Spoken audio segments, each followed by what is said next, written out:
ناظرین، پنجاب میں حد کے عزت کا بل منظور ہو چکا ہے اور یہ بل کثرت رائے سے منظور کر لیا گیا ہے۔ اپوزیشن کی تمام ترمیم کی جو ریکویسٹ تھی، جو سفارشات تھی، وہ ساری ان کو اگنور کر دیا گیا ہے اور ان کو اگنور کرتے ہوئے یہ بل کثرت رائے سے پنجاب اسمبلی سے منظور کر لیا گیا ہے۔ سوال یہ پیدا ہوتا ہے کہ یہ حد کے عزت کا بل ہے کیا؟ حد کے عزت بل سے مراد کہ کسی کے خلاف جو خبر لگا دینا اور بلا ضرورت اور بلا اجازت بغیر کسی ثبوت کے، ثبوت ہو یا نہ ہو، اس حوالے سے یہ چیز کنٹرول کر لی گئی ہے۔ وہ سرکاری ادارے جن میں آرمی کے ادارے ہیں، عدلیہ کے ادارے ہیں، ارکان پارلیمنٹیرین ہیں، پارلیمنٹ ہیں، حزب اختلاف ہیں، یہ تمام لوگ ان کے خلاف خبر لگانا اور اس حوالے سے یہ سخت سے سخت جرمانوں کا بھی تعین کیا گیا۔ اس حوالے سے پنجاب میں ایک ٹریبیونل قائم کیا جائے گا اور اس ٹریبیونل کے اندر ایک ایسے ججز کا اپائنٹ کیا جائے گا جن کی تنخواہیں مراد زیادہ ہوں گی اور وہ اس کا بڑی تیزی کے ساتھ 6 ماہ کے اندر اس کا فیصلہ کریں گے۔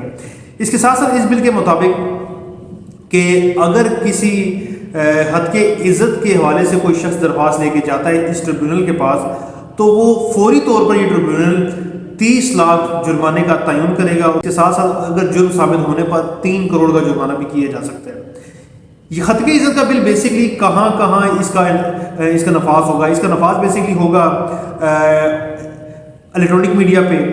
پرنٹ میڈیا پہ، سوشل میڈیا پہ، جن میں یوٹیوب ہے، فیس بک ہے، ٹویٹر ہے، انسٹاگرام ہے، ایکس ہے، جتنے بھی سوشل میڈیا کے پلیٹ فارمز ہیں، کہ کسی کے حوالے سے کوئی من گھڑت اس کی ذاتی زندگی کے حوالے سے، کوئی کسی ادارے کے حوالے سے کوئی خبر لگا دے رہا ہو، جھوٹی خبر پھیلانا، حد کے عزت کا نفاذ اس حوالے سے ہوگا۔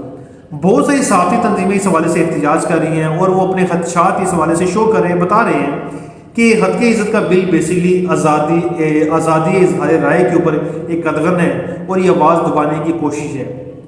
اس بل کے حوالے سے بیسکلی کیونکہ بلوچستان کا جو کوئٹہ پریس کلب کو بھی کیونکہ تالا لگایا گیا ہے اور وہاں بھی جو صحافیوں کے حوالے سے جو کہ ایکٹیویٹی جو ہیں وہ کھلم کھلا وہ نہیں کر سکتے اور وہاں پہ تالے لگے ہوئے ہیں۔ پنجاب میں اس حوالے سے کافی شدید قسم کے احتجاج ہو رہے ہیں اور اس احتجاج کا دائرہ کار بھی وسیع کیا جائے گا۔